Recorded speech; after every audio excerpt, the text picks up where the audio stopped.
Hi guys, Adam here. In this video, I will show you how to build and make your PC ready 100% from opening box parts to final 100% ready to use computer. Also, this video is not scripted, neither is it like those clean PC build videos where they take like 10 takes of just installing RAM and use the best shots and hide mistakes by editing. This is real thing. This is what PC building looks like. If I make a mistake, you will know. I will show it. If I get into problems and issues, I will show you how to troubleshoot and fix it. I will be giving lots of tips and information throughout the video, so you guys don't make mistakes. While I have AMD system, I will be giving tips and info for Intel too. Let's open the box, and we are greeted with a bag and some keychains, both of which were added by seller as a gift. Here is the board. We will inspect it carefully, but first, let's see other things that came with this board. A Wi-Fi antenna, Sata cable. I think this is a connector for connecting case power, LED, etc. to motherboard. Yes, that's what it is. A DVD. Don't use it. Download fresh drivers from internet if required. A sticker. Manual. You can read it if you want to for more info on about your device. M.2 SSD screws. And another manual for this board.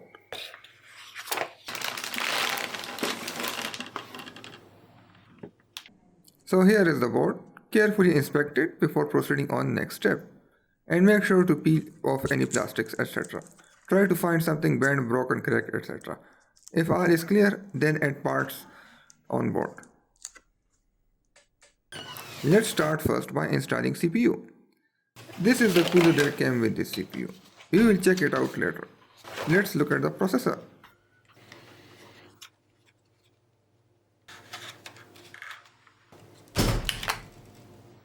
What I am doing right now is making sure all pins are 100% straight. If even one pin is not straight, it can cause the CPU to not sit properly in socket and break. If you do find a bent pin, don't sweat, just get tweezers and make it straight slowly and carefully. If you have Intel CPU, then its pins are on motherboard. You will need to check those. Important note here, this is CPU power socket, and fan connector you see with it is actually not CPU fan connector. It's actually here, and my board has two connectors. This is for coolers that use more than one fan, and they usually come with separate connectors. You need to connect to CPU fan socket, which is gray color. The second plug can be connected to CPU OPT or CPU option if you have a second connection. And you can use 2-in-1 or 3-in-1 fan connectors too if you have only one CPU connector on motherboard and multiple fans. They usually come free with your cooler.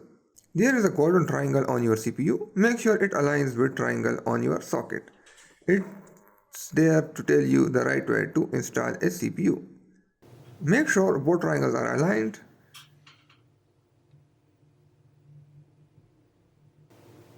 And CPU is not going. That's because I forgot to unlock socket. Again, if something is not working, don't force it. Find out why. You are probably forgetting something or doing something wrong. Press the handle down, move it to the side and then release. Now, place the CPU in socket. Check from sides that CPU is sitting flat properly. Now as it's clear, press handle down fully and move it towards socket and then release. It will lock up. Let's look at CPU cooler. It has pre-applied thermal paste and two cables. You will only need to use one of these. More info on it later. Let me talk a little about this. You need to understand something. AMD CPUs come with very good coolers, but if you have Intel CPUs, it comes with very bad CPU coolers. It's small and super loud. It doesn't cool your CPU properly at all. Don't even use it on Core i3. Get an aftermarket cooler. In my case, it's a Prism cooler, which is the best AMD stock cooler that comes with their high-end CPUs. These coolers are different based on what CPUs you have. For AMD, this cooler will work fine for normal work. In gaming, you will see around 80 C temps, but in my case, it won't work right because I do 3D work and might not cool down CPU properly. I will be testing this cooler once my PC is ready. Let's install this cooler. You see these hooks? Fit these hooks on motherboard. Some coolers will need this removed. This one needs these hooks. Place the cooler kind of a little sideways to attach first hook,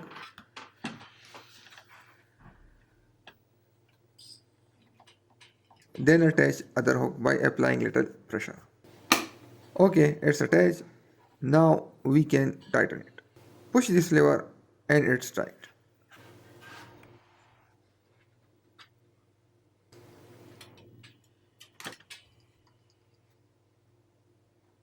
That hook took much more force than I thought. As you can see, now it looks like this and it's super tight.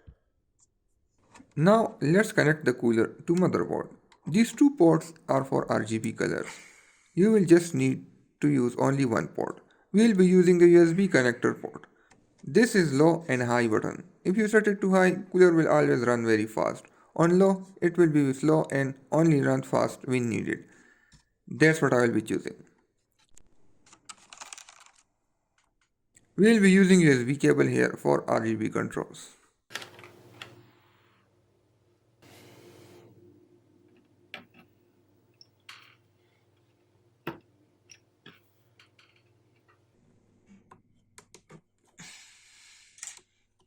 Now let's install RAM. I have a RAM kit with 2 RAM DIMMs. Add them spaced out like this so you can get more speed. Utilize dual channels properly. And also, as you can see here, there are markings saying to use A2 and B2 slots first. This basically means if you have 2 RAM DIMMs, use these 2 slots in order to get best stable results.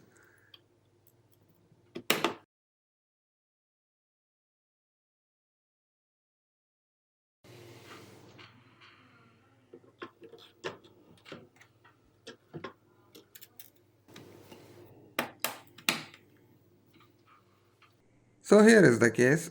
Before working further, check your case properly. Check all sides, inside out, all connectors, so you know what you are dealing with and avoid making mistakes during build. If your motherboard came with IO shield, then install that first before motherboard. My board has fixed shield, so I don't need to worry about it. Let's install motherboard. I see 6 screws here installed. Total number of screws is 9. But I don't think I would need all 9. These 6 will work fine. But you can add further screws in case if needed. Spare screws come with all cases.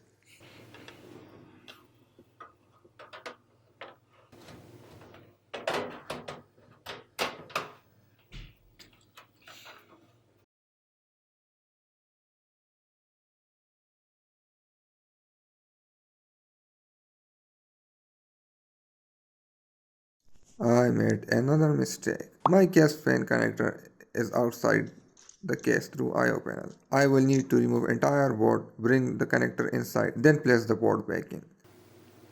Let's connect the case buttons, USB etc. to board. First I will connect case audio connectors. Now I will connect USB connectors. Now I will connect front panel which is power, reset buttons etc. Over here I am not seeing any markings or names, so I am referring to owner's manual and using that as a guide to connect the right cables in the right place. Future random here, so you see this connector, I totally forgot about this thing. It has all the markings. You connect every case front panel connector to it and then plug it directly in motherboard. Let's connect the power supply.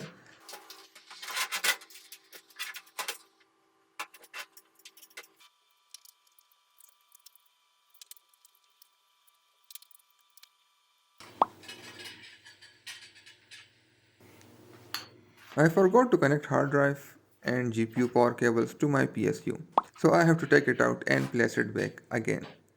This is what PC building really looks like. You will forget to do something and have to do everything again to fix it. Those neat videos we see usually on YouTube, those are shots taken in some cases multiple times, hiding mistakes and imperfections in final video as we see on YouTube.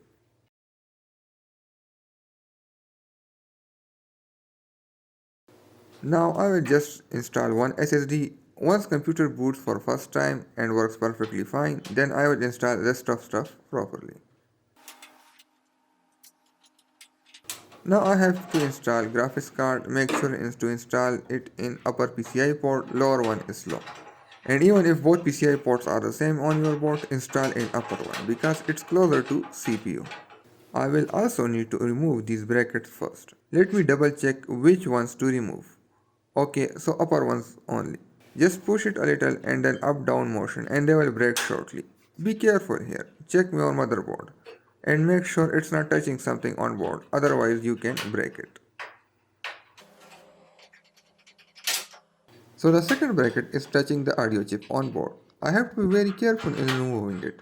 Just do it slowly and don't touch the audio chip or whatever is in the way.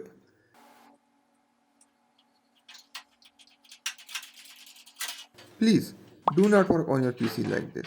You can accidentally make it fall to the ground or something. Make sure it lies flat on ground when working. This way it will be easier to work with. I am only doing this for camera.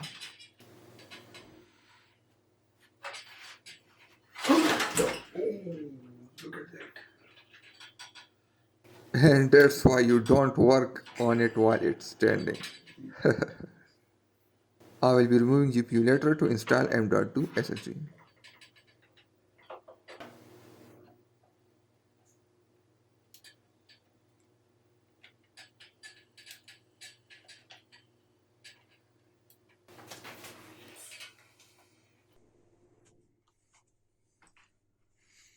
Yes. There goes lights. Let's turn it on. Remember to wait for at least 1 minute on first or when you install new hardware.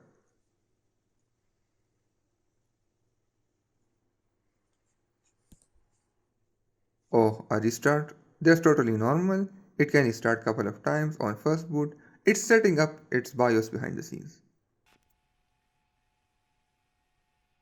Oh, signal detected. Woohoo! It's working! Alright, let's go to the next step of BIOS and check if things are as they should be.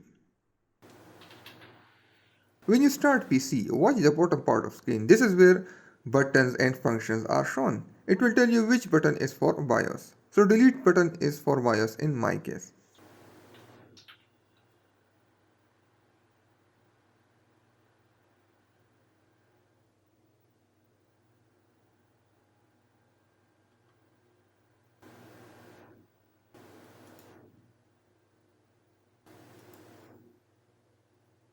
So this is simple mode. This view is for those who are not experienced. But I don't like this view. What I am doing right now is mainly looking at RAM, its speed and capacity. It should be 32 GB with 3600 MHz speed. Mine is running at lower speed right now, so it means I need to activate XMP. Rest is fine.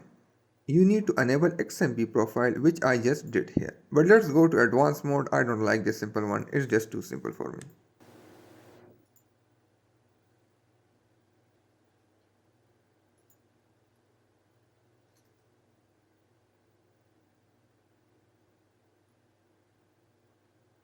So here we can see XMP profile is enabled, showing 3600 MHz speed. But as you can see on side, it's still slow. That's because we need to restart. I will check rest of BIOS and see if anything is wrong and then save and restart. We will be visiting BIOS again when we connect everything to system.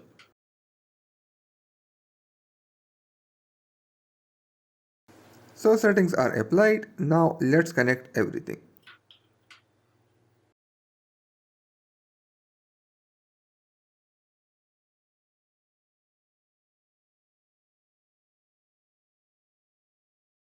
We will need to remove the GPU because I actually going to use lower M.2 port.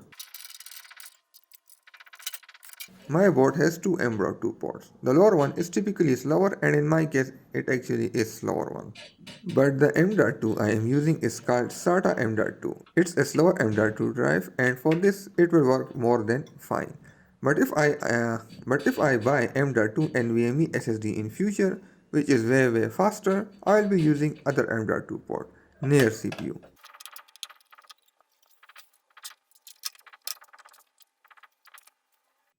I haven't even been to BIOS yet and I just started computer and I am seeing Windows loading screen. Will it really work? It worked! It really worked!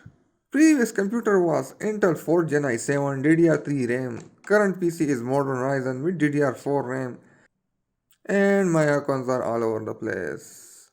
It's 100% different PC yet Windows still loaded. Quite impressed with Windows 10. They really made it stable over the years. But we need to do a full reinstall or we can have weird issues on our system. So I am in BIOS again. Over here we will configure our drives. I am removing other drives from boot order. This way PC will boot faster because it doesn't have to search through all the drives before booting.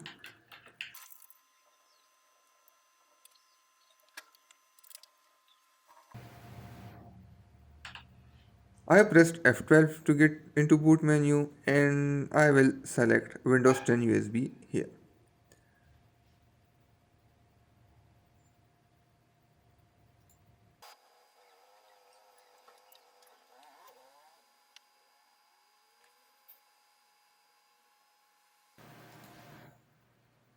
So you see here first two letters drive 0, drive 1, drive 2, that's each drive installed in your system. We will delete all partitions of drive 1 and drive 0. I will not touch the rest because drive 1 is 500 GB SSD where I have to install my operating system and drive 0 is 250 GB SSD that M.2 SSD where I install all my apps. Rest are all storage drives and we will leave them as they are. To install Windows, we will select the largest partition in my SSD, 476 GB. It will install my OS here.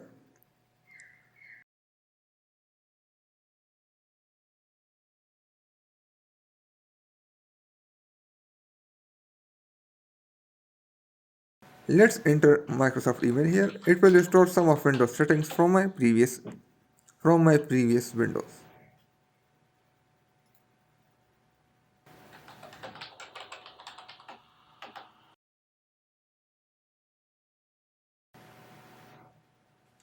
On this screen, just disable everything, no need to give them your data.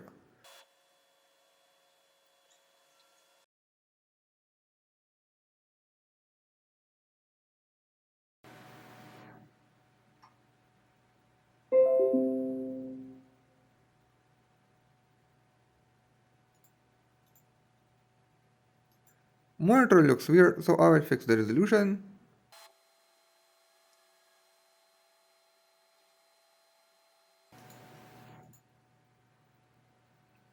We will first install the NVIDIA driver, then check other drivers.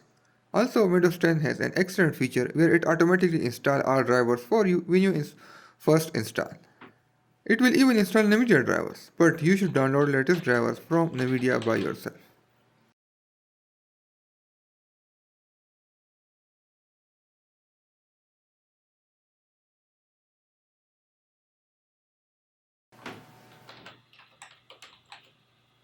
So in Task Manager, we see only two missing drivers. Right now, it already installed many other and only these two remain. They will get sorted too. But sometimes Windows 10 just cannot find drivers. I will tell you how to solve that if you get into that issue later. Another tip here, if you want to install all apps in Drive C, then go to Ninite, select all apps you want to install and then download it. And when you run it, it will install all apps in Drive C for you and you can save hours of time. But you cannot change your drive path here. It will only install in Drive C. I installed my apps on different SSD, so I have to install everything manually.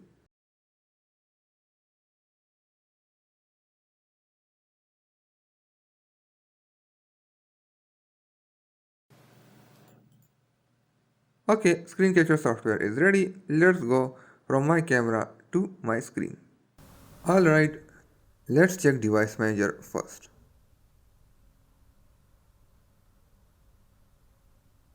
So all drivers are installed. This one missing driver is actually my external drive. It will most likely go away when I plug it back out and in again. Not sure why Windows is confused. But In case you had missing driver, just simply go to Google, type full name of your motherboard, go to support page, and then drivers, and you can download any driver that is missing from device manager. If you don't know what the missing driver is, then simply copy paste its name in Google and it will tell you what it is. Next part is very important for Windows 10 users. Go to power button settings and disable fast startup. This has a big problem. When you shut down your PC, it will not let your PC shut down properly. It takes data from RAM and stores it in drive. Then restores it back to RAM when PC is turned on. Now reason it does this is to make your PC boot faster. But let me tell you, if you are using SSD, it doesn't impact speed. And if you use a hard drive, still disable this. Over time, your computer will begin to have issues more and more and you will not know what's wrong with your PC. And this stupid setting is the issue. If you install drivers and instead of pressing restart you press shutdown, good luck. You may get really bad days with your new PC. So many people get frustrated with issues and I just go there. First thing I do is turn off this, then shut down their PC and start, and guess what? It's totally working fine. Next thing, my PC fan is making so much noise, running very fast, fluctuating a lot.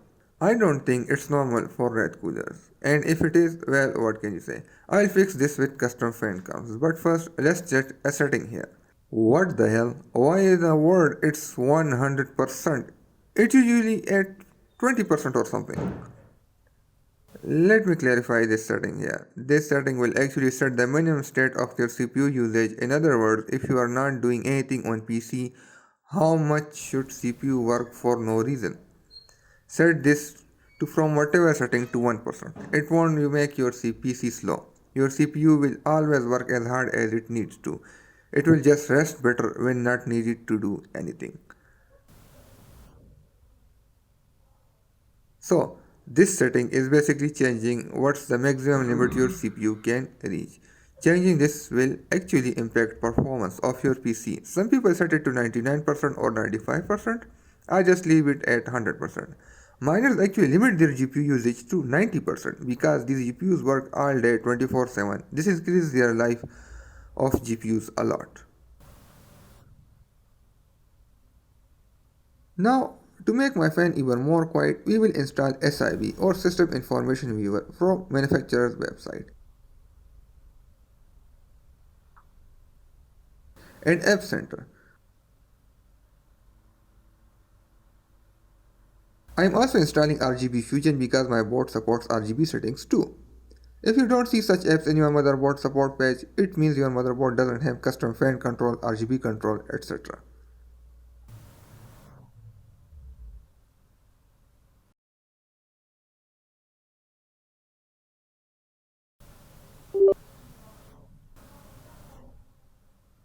So when you launch SIV for the first time, it will do its calibrating, etc. And then later you can go for manual setting tweaking.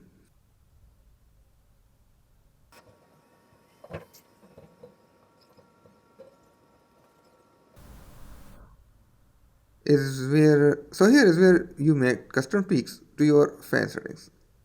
Let's make our fan even quieter and better. First, we will see how good red cooler is at full speed when CPU is at full load. You can download special apps to 100% stress test CPU. I will use a 3D program because I work on 3D stuff and it uses 100% CPU. Alright, I got my answer. While it's winter here now, 20°C temperature, this cooler is right now at 83°C. It will reach around 87°C after some time as case gets hotter and hotter due to hot air inside. In summer June it reaches 45°C or sometimes even higher. If I turn off my room cooler, let the computer render for whole night, which is very common thing by the way, my CPU will stay above 90°C all the time, and that is very dangerous for long-term use above 90°C. In case you don't know, CPUs are fine till 90°C temperature, but above 90°C you need to invest in better cooler for or CPU can die. Back to optimization of fan. As at 100% it stays above 80 anyway. I will set it to 80C as 100% fan usage mark. Now let's look at low end mark. So minimum on this cooler seems to be 45C. Let's see how low can we get to maintain this. Keep in mind PC is recording footage, so you can say this PC is low PC usage like office work or watching YouTube videos, maybe a little higher than low PC usage but not too high.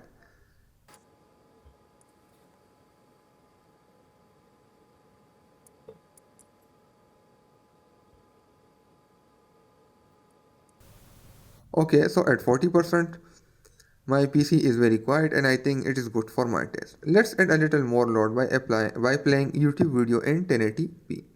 If it stays quiet even on this, we are good. So recording plus playing video is giving me less than 10% usage and PC is very silent. I am happy with this. See what works best in your case and tweak accordingly. This is just a general guide. Even if I make fans full speed, you can see minimum temperature is still almost same. So turn down fan as much as possible.